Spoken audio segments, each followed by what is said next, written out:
Hey guys, it's Jaryn from Big Daddy's BBQ. I'm over here with Gig Ledbetter. He's one of the cider makers and owners of Meriwether Cider, which is a local cider brand here in the Treasure Valley. Why don't you tell us a little bit about your guys' company here? Gig? Well, it's a family-owned business. My wife and I have been coming to Boise quite often while we were teaching at a university in Grand Junction, Colorado. Okay. And we were all in firefighting, wildland firefighting for a while. And my daughters were still in wildland firefighters. They went to school here. And so we visited them often and fell in love with Boise and pulled our daughters out of firefighting to do this business with us. So here we are as a family-owned business. And yeah, I am one of the cider makers. I don't ever like to say head cider makers because I have two just amazing people that are also a part of the cider making process. And anyways, yeah, it's been a lot of fun. How long have you guys been around here in the Valley? It's been 5 years now. So we just had our 5th year anniversary. We made a cheers to 5 years bottled conditioned cider that is just like champagne. I mean, you've got to serve that cold or it's going to come out of the bottle. For sure. It's going to kick you right in the face. Right, yeah. That's awesome. So what brought you into the cider world? Well, you know, I have ever since college, I'm sort of a chemistry geek, but I didn't want to go into chemistry in school because it was indoors. Mm-hmm. And I'm an outside outdoor person. The firefighting, it makes sense. Yeah, that whole thing. And so, but ever since college, I've been brewing beer, just as a home brewer. And then when it was time I went to Alaska and continued to homebrew, and I guided a little bit on Denali. That's awesome. And just did my firefighting, smoke jumping thing. And then decided, I got to figure out what I want to do with my life. And went back to school, got my doctorate or master's in Missoula, Montana, and then my doctorate at University of New Mexico. And taught for 19 years in Grand Junction, Colorado. Colorado Mesa University. And then and I continued, once I got to Colorado, I continued to make beer, but they had a lot of grapes and they had a lot of apples. Okay. And so that whole fermentation thing, it's a chemistry thing. And I just was so into that fermentation process that I started making, planted a vineyard in my backyard and did apples every year. And so I did that for a long time. Okay. And so I had all kinds of recipes and stuff and invited people over because I'd make way too much. My wife would say, "You gotta stop making stuff because we have too much." Right. I have a party. I got a room, yeah. And so I could make some more. So then I could make some more. Anyways, and it just got, we felt like the cider was really getting pretty good. And when I did retire, Ann said, "You need something to do. Let's start a cidery." Yeah, that's awesome, man. Yeah. And I really like your ciders. I know the semi-sweet, the strong arm. I've had it many places, see it around town. You can always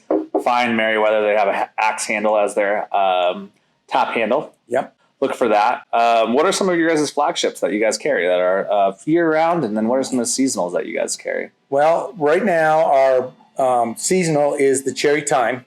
Okay. Which we also are about to have on draft over there at Big Daddy's. And the Grumpy Scrumpy is the next one coming up. And it is 2 parts of our base cider and then 1 part of just a sweet, freshly pressed apple juice. So it brings the alcohol ABV down to about 5%. But it is delicious. It really is good. I think that Grumpy Scrumpy and the strong arm that you have at Big Daddy's is really a real traditional cider. For sure. Apple only, and it goes with just about everything that you have over there. It was a good choice. We were just looking for something that our customers can always kind of go to. So what ciders go really good with, let's say our brisket, which a lot of people really know, or our tri-tip that we also have as an option. My favorite sandwich, by the way. Really good stuff. Anyways, I would say that you would want kind of a little bit more of a fruity, a little bit sweet, even though it's balanced well, the Blackberry Boom. Okay. And it's boom because the flavor explodes in your mouth. And it would be fantastic with the brisket or the tri-tip. And really, probably with all of your barbecue rib stuff. Yeah, well, I definitely have to think about getting that on over there. Yeah, Get that, try a little variety. Yeah. Get that blackberry boom, is what you said? Yeah, blackberry boom. Heck yeah. And so let's see, we've got the strong arm, which you guys have. We've got the blackberry, we've got the ginger, which would go fantastic with a lot of your real spicy type foods that you have. And then the semi-dry also can cut through any kind of fatty, type foods. And the other one is our hop shot. So that's the one where we dry hops into our cider. It's fairly dry. Doesn't have the bitterness of hops because we don't boil it. Doesn't convert those resins to that bitterness. So yeah, for sure. Yeah, and the hop shot, and which is right here. I just love having two ciders in front of me, and I get to drink them.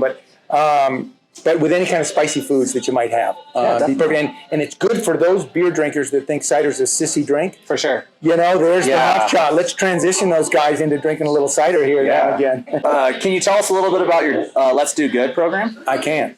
We're really a community-oriented place. We have a lot of projects going on that are part of the community, and our Let's Do Good program is something that we do with nonprofits. Okay. We do it quarterly. It always, the proceeds will go to that particular organization, and we vote on it, and they submit, and then we vote on it, and we have 4 different nonprofits that we'll be doing in the next year or so, and the one we're doing right now is called the Starling Project, the EO Starling Project, and what that is it's obviously community-based. It's a mentorship program for refugee women that come in, and it's a one-to-one mentorship with, they pick a mentor, and it's been fantastic, but that's really what this, and then we made, the cider we made this time was inspired by an Iraqi and a Rwandan woman who gave us flavors from their country. Oh, wow. And one of them was a coffee fruit, which doesn't taste at all like coffee. It's that outside, there's the bean inside that gives us the coffee flavor. And then the outside fruit shell has a little bit of fruit in there. And so it's called a coffee fruit. And then the woman, I think it was from Iraq, said mango and rosemary. Okay. So we put those 3 flavors together to make what we call Flight of the Starling. That's awesome. So, yeah. That's super cool. It worked out really well. And and you guys just do it off of the money that you guys make off the cider? Or you guys put the proceeds towards the program? Yeah, all the proceeds go to that program. 100%? Yeah. Awesome. That is a super cool We program. pay for our costs, but it comes out to be a pretty good deal. That's for both of us. It's a great thing to support the community, but a great thing for them too. Yeah. What do you wish that people knew more about Meriwether Cider Company? I'll tell you what. People still come in here, even after 5 years, and they'll say, "We never knew you were here, and we've never had hard cider. What is that?" And they think it's some kind of beer or something. It's weird. And so, I guess what I really wish people would do is come in. We have 10 different ciders on tap all the time, and it's from the hop shot for the beer drinkers to the barrel-aged, 11% alcohol, bourbon barrel ciders. Kickers. Yeah, for some of those people that like, to have a little bourbon now and again. But anyways, come in and take a taste of those flights and see what they like and just experiment. Awesome. With ciders. I think the broadness of cider, because a lot of people just think of like that kind of apple cider. Yeah. But man, there's tons out there. Yeah. And it just keeps on growing too, and especially when you have opportunities with trying different ingredients for Middle East or Rwanda. Oh, it's just Had a barbecue before? I have. Okay. And I've got to say the tri-tip sandwich has got to be one of my favorites. But what I should do is I should try this brisket of yours that I have right here in front of me. It's juicy. It's got great flavor. And it's enhanced when you drink a little blackberry cider with it. Yeah. Or the strong arm semi-sweet. Gig, what's new in the cider world? What's kind of be people to look forward to in the future? Well, funny you ask that, because we've just been experimenting with 2 of the different, incoming techniques that people are using to make cider. One of them is the pet nat, which we use with our Cheers to 5 years. It's bottle conditioned. So you would take the cider and you would begin the fermentation process, but then you wouldn't finish that fermentation process. You'd stop it by getting it into a cold room and stop fermentation, and then you bottle it.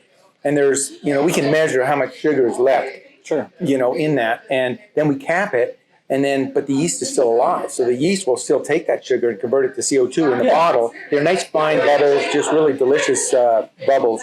And we made the Cheers to 5 years just dry as a bone. If you like dry champagne bubbles, then that's what you want. Okay. Just serve it cold because it'll come out of the bottle. For sure. The other technique that people are beginning to use is they're co-fermenting, where they're taking apple juice, unfermented apple juice, and they're taking some kind of grape juice. We used Riesling grape juice this time. And the Riesling grape juice and cider, when you mix that together and you ferment it together, it's called a vinous cider. Vinous cider? Vinous cider. And it's more apple than wine, just because the wine has such a strong, overpowering kind of flavor that we do about 3 parts of our apple juice to 1 part of the grape. Okay. And that leaves us with a nice balance. So you can taste both. Yeah, for sure. In the final drink. Yeah. That's awesome. Yeah. Something to look forward to in the future. And so. Yeah. And we've actually got the vinous cider. We just did it this year with grapes that we got from Williamson Orchard. There's just so many people to deal with in this community. I know. That you can reach out to, Yeah, this is quite the smorgasbord of so many opportunities to kind of explore and experiment with a lot of stuff in this area. All right, Gig. Yeah. Would you rather be called Gigalicious the Great or never drink cider ever again? Oh man. Well, okay. So I don't like to say the great because when I make this cider, it is not just me. It is everybody. Everybody does tasting. Everybody adds to the development of the cider. And Gigalicious is a goofy name. However, I have to say that I'm going to have to go with that. And hopefully people know me enough that I'm humble enough that I don't really like that, the great. Yeah. But we'll just be like, hey, there's Gigalicious walking by. Yeah. But I can't do without cider. So I gotta have cider. So 2 awful choices. But I'll go with the name. Yeah. I'll keep. Would you rather be banned from all Idaho's rivers and lakes, or the mountains for a year? This is also really hard because I am a mountain, lake person, cirques up in the lakes to go fly fishing. But I am also a river rafter. Oh, you are, huh? Yeah. So we own all our equipment. We do all the big rivers here in Idaho. And the only one we haven't got a permit for is the Selway. But I'm going to have to say, if it's only for a year, I'll just have to spend twice as much time on the river. Right, exactly. Right? So I'm going to get rid of the mountains for 1 year only, and then the next year after that, I'm going to spend 3 months in the mountains. There you go. Okay? It's going to be a hermit out in the hermit. Those are hard questions, man. Yeah. You can't do that to someone our whole family is just outdoor. That's awesome. That's what we love to do. Yeah. How many times have you been down the South Fork? The Middle Fork, we've been down 3 times. South Fork once. Maine, numerous times because there's no permit needed. Okay, sometimes we don't get permits. Yeah. But yeah, so and we've done some messing around on the Snake. We've done that a bunch of times. And what's your favorite trek? The Middle Fork. Middle Fork. Yeah, they've got hot springs along the way. Oh yeah, they do. Yeah, that's the nice thing about Idaho. Yeah, that's good. Yeah, yeah, it's a good thing. Love some hot springs. Mm-hmm. Well, Gig, I really appreciate you having us down here. Oh my God, that was so fun! Yeah. I can't believe you guys gave this stuff. Oh yeah, go ahead. I hope you really enjoy it. I'm gonna bring it home and have this for dinner. Yeah, it is so good. Oh, it's so great.